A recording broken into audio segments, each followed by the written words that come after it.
नमस्कार दोस्तों, आज का हमारा टॉपिक है लिखो इसके बारे में। हम नोटबुक लेकर बैठ जाते हैं, मार्गदर्शन मांगते हैं, कलम उठाते हैं और लिखना शुरू कर देते हैं। दोस्तों, रिकवरी मेंबर को ना लिखना जरूरी है, बहुत जरूरी। आपने देखा होगा बाहर समाज में जो लोग जीते तो अपनी एक डायरी रखते हैं, पर्सनल डायरी, जिसमें वो अपने मन की बातें लिखते हैं, सच्चाई लिखते हैं। लेकिन एक एडिक्ट जो होता है ना, उसको लिखने का मतलब शायद हो सकता है कि पास्ट में उसने लिखा हो, स्कूल टाइम में कुछ लिखा हो, कुछ कहानी कविता लिखी हो, लेकिन जब आदमी नशा करने लगता है तो लिखना अपना छोड़ देता है और वो हमेशा से ना विचारों युक्त रहता है। मतलब वो बस सोचता है, विचारों को भुला रहता है, छोड़ दूंगा, कल से छोड़ दूंगा, ऐसे कर लूंगा, हरिद्वार चला जाऊंगा, वैष्णो देवी चला जाऊंगा, ये कर लूंगा, वो कर लूंगा, है ना, उसने मेरे को ये कह दिया, उसने गाड़ी दिलाने का वादा करा, अगर वो गाड़ी दिला देगा तो छोड़ दूंगा। मतलब बहुत सारी खिचड़ी, मतलब विचार युक्त रहता है हमेशा, और दिन भर नशा करता रहता है, नशा करता रहता है ना।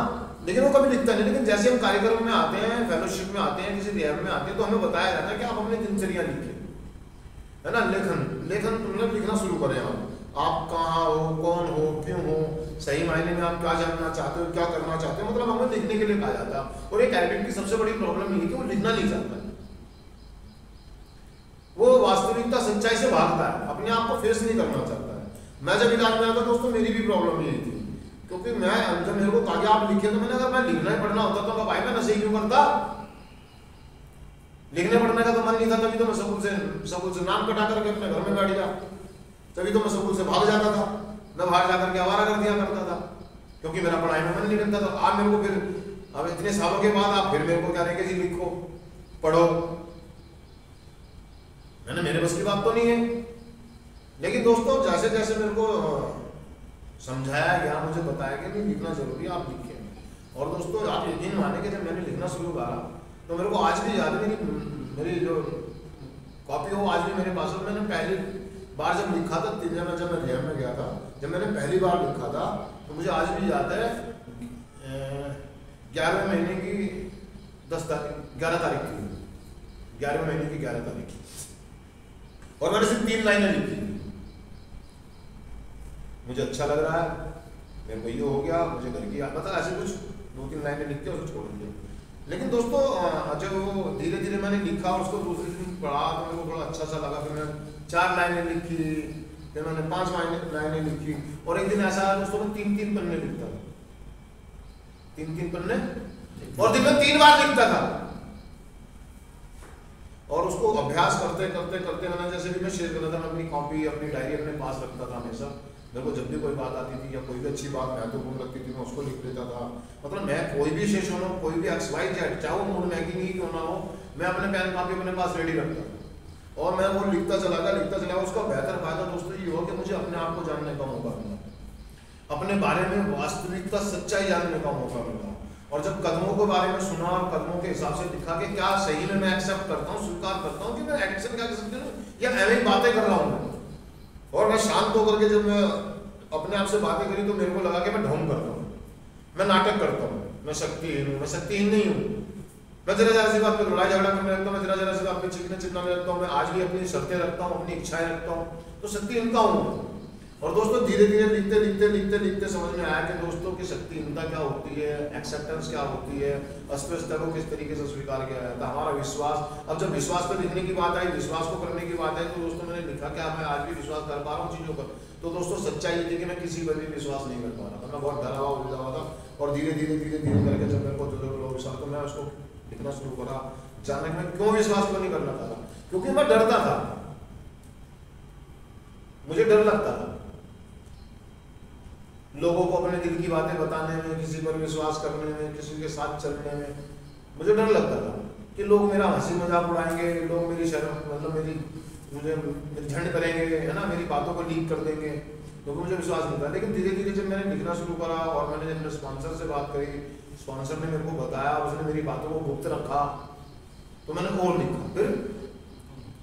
और मेरे जब स्पॉन्सर या मेरा जो बड़ा भाई था वो मेरी रिफ्लेक्शन कॉपी चेक करने लगा, मैं उसको खुद चेक कराने लगा, मैं जो भी लिखता था मैं उसको चेक कराता था। मुझे उसमें विश्वास था कि ये आदमी पढ़ने के बाद कभी किसी को कोई शेयर नहीं करेगा। मेरी जो लिखी हुई बातें जो मैं लिख रहा हूँ, जो उसको दिखा रहा हूँ, मैं उससे बात कर रहा हूँ, लेकिन धीरे धीरे धीरे वो समझ बनी।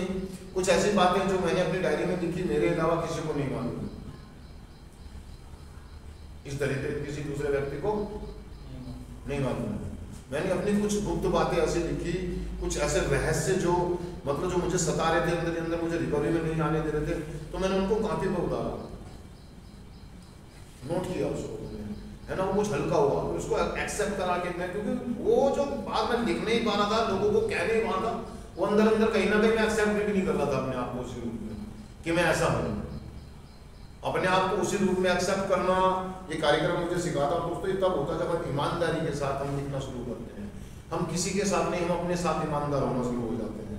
हम अपने बारे में सही नजरिया रख लेना शुरू कर देते हैं कि असल में मैं कौन हूँ, मेरे सोच, मेरे विचार, मेरा व्यवहार कैसा है, खाने के मामले में, चीजों के मामले में, व्यक्तियों के मामले में मैं कैसा हूँ, मैं उसको लिखता हूँ और उसको अपने साथ ईमानदार होकर के उसी रूप में अपने आप को एक्सेप्ट कर लेता हूँ कि मैं ऐसा हूँ, मैं ऐसा हूँ, और मुझे इसी सोच और इसी मानसिकता के साथ मुझे आगे बढ़ना है।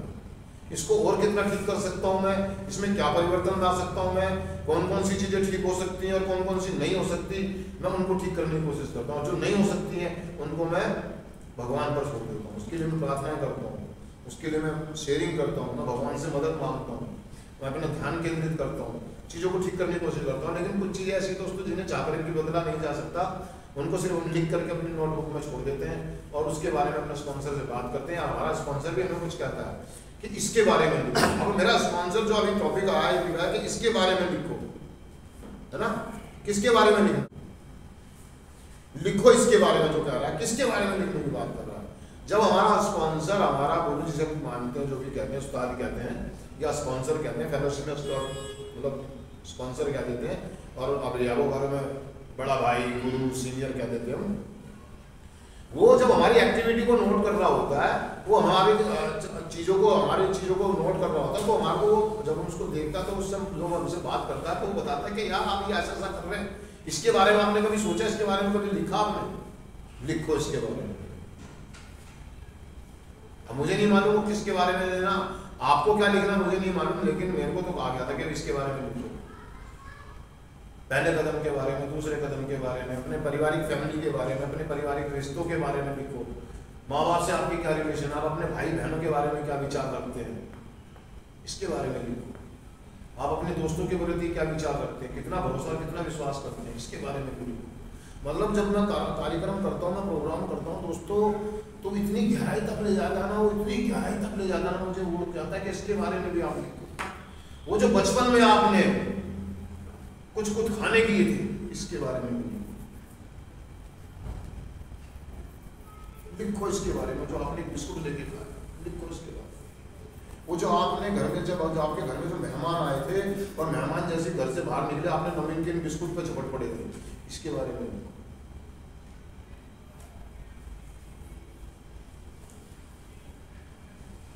वो आपने किसी के बटुए में से पैसे निकाल लिए थे, इसके बारे में लिखो।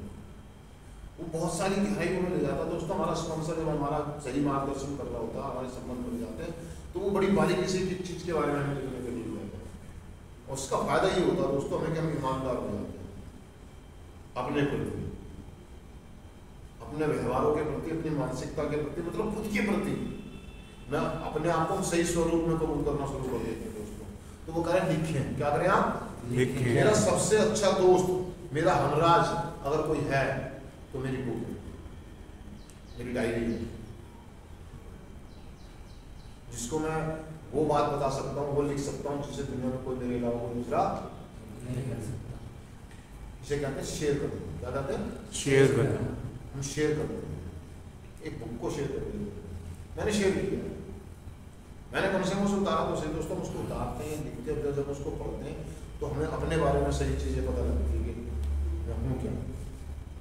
बस आप शांत हो जाएं, स्थिर हो जाएं और लिखना शुरू।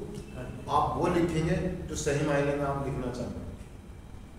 लेकिन बहुत सारे लोगों को मैंने देखा जब लिखने की बात आती है तो वो लिखते हैं जो दिमाग बोलता है, वो नहीं लिखते जो दिल बोलता है। हमारे यहाँ मेरी बात, जो आत्मा बोलती है, हमारा दिल बोलता है, वो नहीं लिखते हैं, दिमाग बोलता है जो लिखता है। ये लिख दे, ये लिख दे, ये लिख दे। मतलब कोई भी घटना हो, कोई भी बात हो, लिखने में बैठते जब तो दिमाग के हिसाब से लिखते हैं, काट छाट के, नाप तोल के, ऊपर करके, नीचे चढ़ के। लेकिन जब हम अपने अंतरात्मा से लिखना शुरू करते हैं तो हम वो लिखते हैं जो हमें लिखना चाहते हैं। तो इसके बारे में भी लिखो। और दोस्तों जब लिखना शुरू करेंगे आप तो आपको बहुत सारे फायदे होंगे दोस्तों। तो मैं चिंतन पढ़ देता हूं एक बार। सिर्फ आज के दिन सुधार के दौरान सत्य की खोज में एक रास्ता जो मैं चुन सकता हूं वह है लेखन कार्य। एक रास्ता ये भी है कि आप लिखना शुरू कर दें। मैं अपने सुधार के बारे में आज अवश्य कुछ लिखूंगा। शुक्रिया दोस्तों।